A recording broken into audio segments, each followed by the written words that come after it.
सत श्री अकाल जी सारिਆਂ ਨੂੰ। This is Kawal ji. तो अज आप डिस्कस कर जा रहे हैं laws of radio active decay. हुण रेडियो एक्टिविटी डिके की है, इहदा लॉ की आ, की रूल बने आ इहदे उत्ते, उहदे बारे आपां इहदे विच की आ डिस्कस करांगे। की आ जिहड़ा रेडियो एक्टिविटी हुंदी है ना, जिहड़ा प्रोसैस चलदा वा जां जिहड़ा रेडियो एक्टिविटी दा डिके चलदा वा, इहदे बारे कोई किसी तरह का अंदाज़ा नहीं लगाया जा सकता कि जिहड़ा एलीमेंट आ वो कदों रेडियो एक्टिव होऊगा। अनस्टेबल जिहड़ा एलीमेंट आ वो कदों रेडियो एक्टिव होगा। कहण दा भाव कि उहदे विचों किस समय जाके अल्फा बीटा जां गैमा रेडिएशन जिहड़ियां वा वो होणगियां। हो सकदा होण नूं ते हो सकदा भी मैं हाथ 'च फड़िया कोई न्यूक्लियाई उदों ही वो रेडियो एक्टिव होण लग पे, तो हो सके तो उन्होंने हज़ारां ही साल लग जाण कि असीं मर मुक्क ही जाइए जदों उन्हें जिहड़ा वा डिके होना उहदे च स्टार्ट होना। मीन टू से डैट कि उहदे बारे किसी तरीके का कोई भी अंदाज़ा नहीं लगाया जा सकता जां किसी तरह की कोई भविष्यवाणी नहीं की जा सकती। ठीक है, इस करके कहंदा वा ये जिहड़ा प्रोसैस है ना, जिहड़ा रेडियो एक्टिविटी का प्रोसैस है कि एक रैंडम प्रोसैस आ, एक रैंडम प्रोसैस आ। फिर इस करके इत्थे जिहड़ा फर्स्ट चीज़ आपां इत्थे लिख लैंदे आ प्रोसैस। हुण ये रैंडम प्रोसैस आ, रेडियो एक्टिविटी की है एक रैंडम प्रोसैस आ, कदों भी हो सकती है, ये बारे कोई भी किसी तरीके का अंदाज़ा नहीं लगाया जा सकता। ठीक है, ये फिर सैकेंड चीज़ की आंदा कहना जी रेडियो एक्टिविटी होंगी है ना, ये जोड़े मतलब कि आप कह रहे हैं कि कोई पर्टिकुलर न्यूक्लियाई आ वो can decay at time between the 0 to infinity. कोई भी पर्टिकुलर जो न्यूक्लियाई आ वो टाइम कितना लै सकता वा, वो जिदा मैं उन्हें दसिया भी वो चाहे तो स्टार्टिंग के शुरू के ही हो जाए, चाहे तो उन्होंने बहुत सारा समा लगता है, बहुत सारा समा मतलब आप इनफिनिटी टाइम लैके चलते हैं। कहने का भाव इतने फिर लिख लीदा वा आप ये कह सकते हैं कि कोई भी न्यूक्लियाई जड़ा वा पर्टिकुलर न्यूक्लियाई जड़ा वा वो किसी भी टाइम पर डिके हो सकता, वो चाहे बिटवीन 0 तो लैके इनफिनिटी तक, कि स्टार्टिंग टाइम तो लैके इनीशियल टाइम तो लैके इनफिनिटी टाइम तक कभी भी वो जो डिके आ हो सकता, वो बारे किसी तरह की आप भविष्यवाणी नहीं कर सकते। फिर कहता वा it is impossible to predict when a particular nuclei will decay और डिसइंटीग्रेट। फिर कहता ये बारे कोई किसी तरह की प्रडिक्शन करनी या किसी तरीके का कोई जड़ा वा भविष्यवाणी कर देनी भी हाँ ये उदों ही होगा, ये गलत चीज़ आप ये बारे कुछ भी जी भविष्यवाणी आ वो नहीं प्रडिक्ट नहीं कर सकते। ये लिया फिर it is impossible to predict when a particular nuclei will decay और डिसइंटीग्रेट। चाहे उन्होंने आप डिके कह दिए चाहे आप डिसइंटीग्रेट कह दिए कि ये जोड़ा किसी भी पर्टिकुलर जोड़ा न्यूक्लियाई आ उन्होंने प्रडिक्ट करना की आ, आप दस नहीं सकते कि कदों वो जोड़ा वा की आ डिके होगा, वो इंपॉसिबल है, वो बारे किसी तरह की भी कोई धारणा लानी। बट फिर भी जोड़ा वा इस तो बाद जोड़ा आंदा वा रदरफोर्ड ने तो सॉडी नाम का एक साइंटिस्ट सीगा, उन्होंने ये बारे की है काफ़ी ज़्यादा जोड़ा वो रिसर्च आप कहने कि की ये बारे काफ़ी ज़्यादा जोड़े एक्सपैरीमेंट किए, तो वो एक्सपैरीमेंट्स तो उन्होंने कुछ अंदाज़ा लगाया वा। उन्होंने उस एक्सपैरीमेंट तो एक जोड़ा अंदाज़ा लगा के तो की बना दिता law of radio activity decay का बना दिता। कहने का भाव कि उन्होंने अपने जड़ा भी एनालाइसिस किया, उन्होंने जड़ा भी स्टैट इकट्ठा किया होगा जो भी वो तो उन्होंने एक अंदाज़ा लगा दिता तो एक की बना दिता वा लॉ बना दिता वा रेडियो एक्टिविटी डिके ते। आप लिख दें फिर इतने उन्होंने बारे की कहने आ डिके के बारे जोड़ा किसी तरह का कोई पता तो नहीं लगाया जा सकता, बट फिर भी जोड़ा वा रदरफोर्ड तो सॉडी नाम का एक साइंटिस्ट सीगे, उन्होंने काफ़ी अपने एक्सपीरियंस तो जोड़े सीगे एक्सपैरीमेंट किए अपने लाइफ टाइम के जोड़े उन्होंने एक्सपैरीमेंट किए, उन्होंने एक्सपैरीमेंट्स तो उन्होंने स्टडी जी आ उस चीज़ तो उन्होंने न्यूक्लियाई के बारे की आ सानू एक लॉ दे दिता वा। ठीक है, उन्होंने जोड़े स्टैट बनाए आ जोड़ा उन्होंने जो भी इन्फॉर्मेशन उन्होंने इकट्ठी की जो भी स्टैट बनाए वो तो की है सानू एक इन्फॉर्मेशन मिल जाती है, एक लॉ मिल जाता जोड़ा उन्होंने बनाया। वो की लॉ वा कि रदरफोर्ड ते सॉडी ने फिर सानू जोड़ा एक्सपैरीमेंट जोड़ा भी उन्होंने स्टैट सानू दिता वा स्टैटिकल लॉ जोड़ा दिता वा, वो स्टैटिकल लॉ की आ वो की कहंदा रेट ऑफ जोड़ा वा ना डिके दा रेट ऑफ डिके वो की आ डायरैक्टली प्रोपोर्शनल टू आ रेट ऑफ डिके जोड़ा वा that is directly proportional to number of nuclei in a sample, number of nuclei in a sample कि किन्ने नंबर ऑफ न्यूक्लियाई आ उस अकॉर्डिंग जोड़ा वो डिके का रेट जोड़ा वा जो आप कहेंगे चांसिस आ की आ ज़्यादा होंगे। मीन टू से डैट कि जिन्ने नंबर ऑफ न्यूक्लियाई ज़्यादा होंगे, सपोज मेरे को एक की आ कटोरा वा, दिस इज़ अ बॉल, वो बॉल की आ there are lot of nuclei, अगर number of nuclei sample of nuclei की आ बहुत ज़्यादा वा दैन नंबर ऑफ न्यूक्लियाई जड़े आ सैंपल दे which, this is a sample, ये नंबर ऑफ न्यूक्लियाई बहुत ज़्यादा वा, इट मीनस इहदा फिर रेट भी डिके का उन्ना ही ज़्यादा होगा, क्योंकि because both are directly proportional to each other. अगर नंबर ऑफ न्यूक्लियाई ज़्यादा होणगे किसी साडे कोल सैंपल दे विच इत्थे, ते साडा डिके होण दे चांसिस भी की आ ज़्यादा होणगे। ये इन्होंने सानू इहदे बारे की आ दस्सिया वा। इहदे विच जिहड़े कटोरे दे विच चीज़ पाई आपां कह दिंदे ये की आ, ये की आ एन मतलब न्यूक्लियाई, एक या टोटल न्यूक्लियाई है जिहड़े प्रैजेंट आ इस कटोरे दे विच। हुण मैं इत्थे की कहना, सपोज साडे कोल इत्थे जिहड़े आ ये न्यूक्लियाई जिहड़े आपां इत्थे लए ये कटोरे दे विच, इन्हां नूं की करदे आ, ये साडे कोल टोटल न्यूक्लियाई आ, इहदे विचों हो सकदा कि बहुत सारे न्यूक्लियाई आ, इन्हां दे विच सपोज इहदे विच 1000 न्यूक्लियाई आ, 1000 दे विचों 2-3 इदां दे न्यूक्लियाई जिन्हां ने डिके करना की आ स्टार्ट कर दित्ता, इन्हां दे विच जिहड़ा डिके होना स्टार्ट हो गया। आपां कह दिंदे कदों किन्ने टाइम दे नाल, late time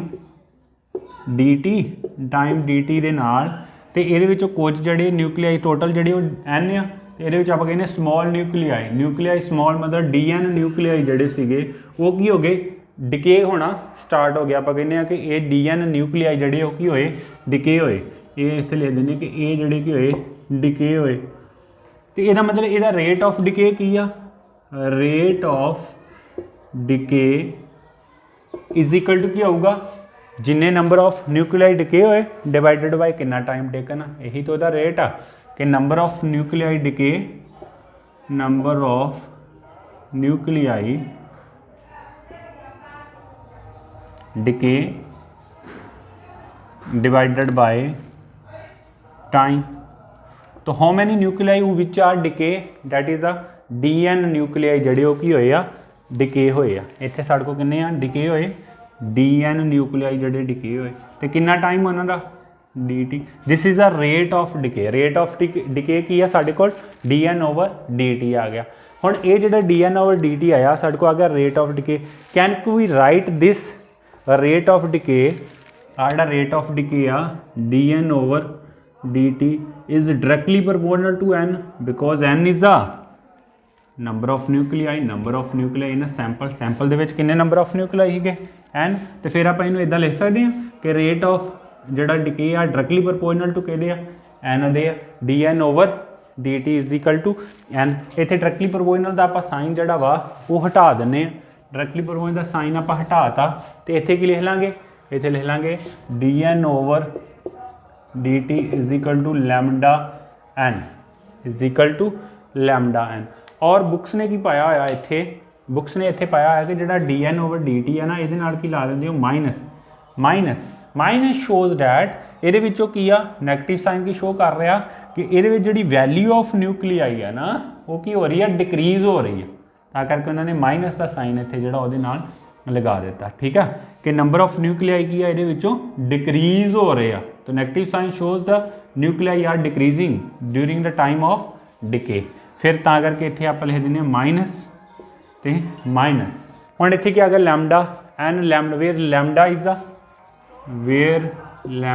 is the decay constant,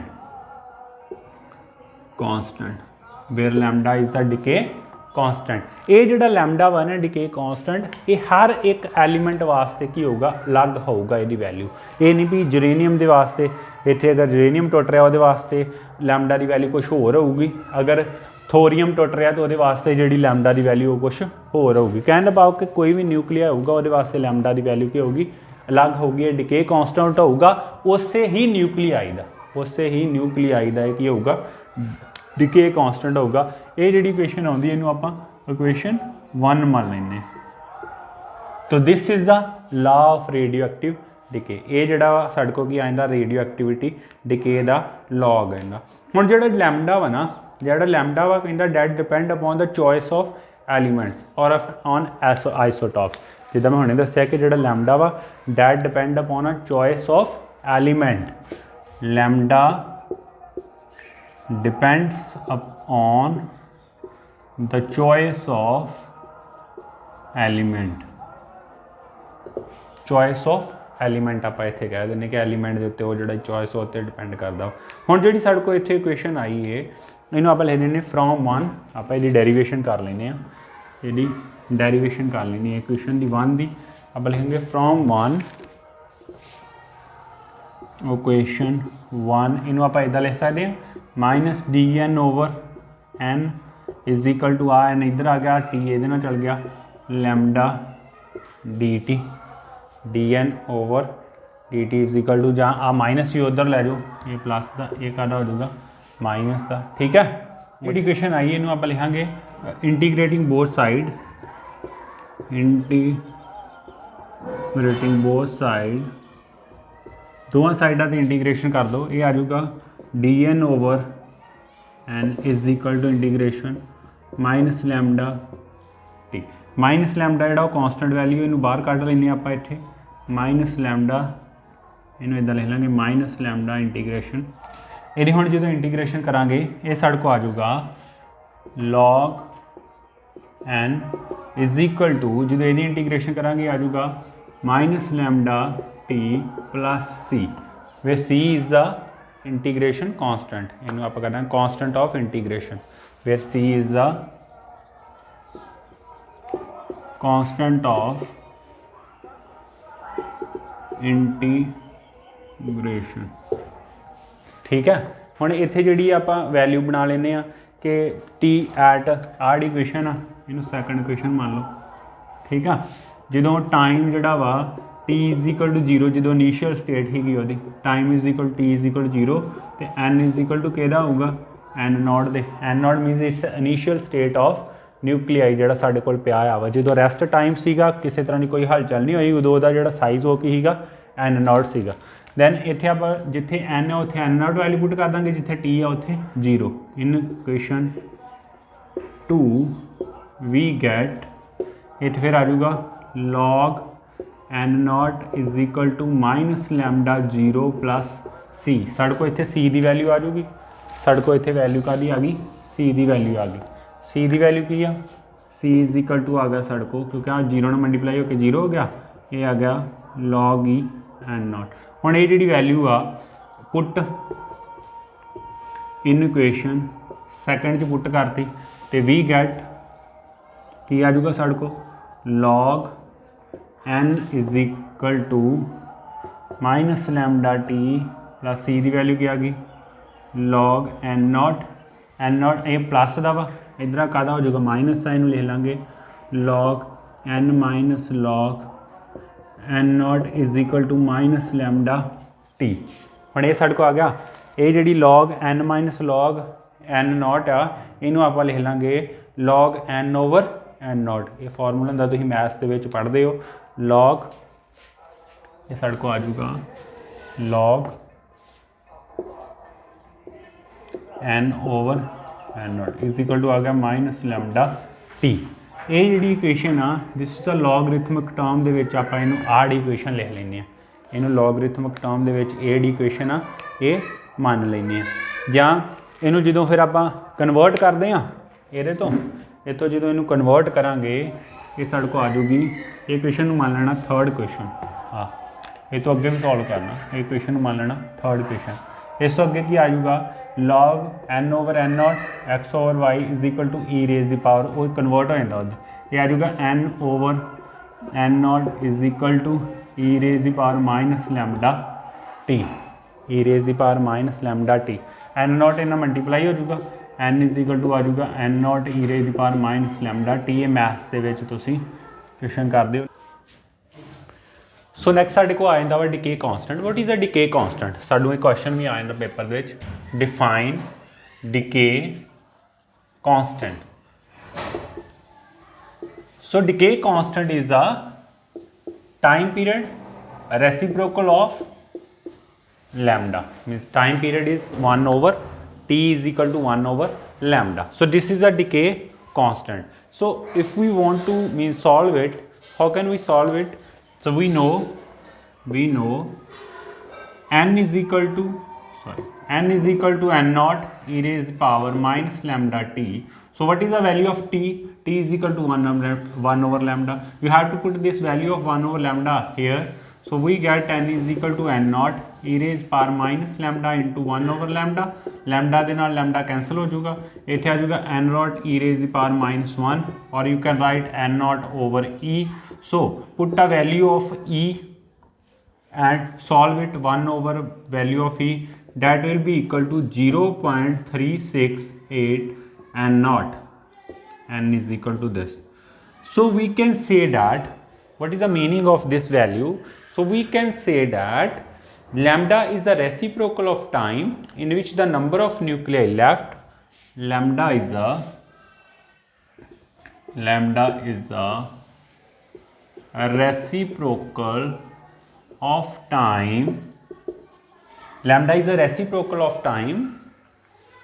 in which the number of nuclei left, in which the number of nuclei left undecayed or undecayed are 36.8% of initial number of nuclei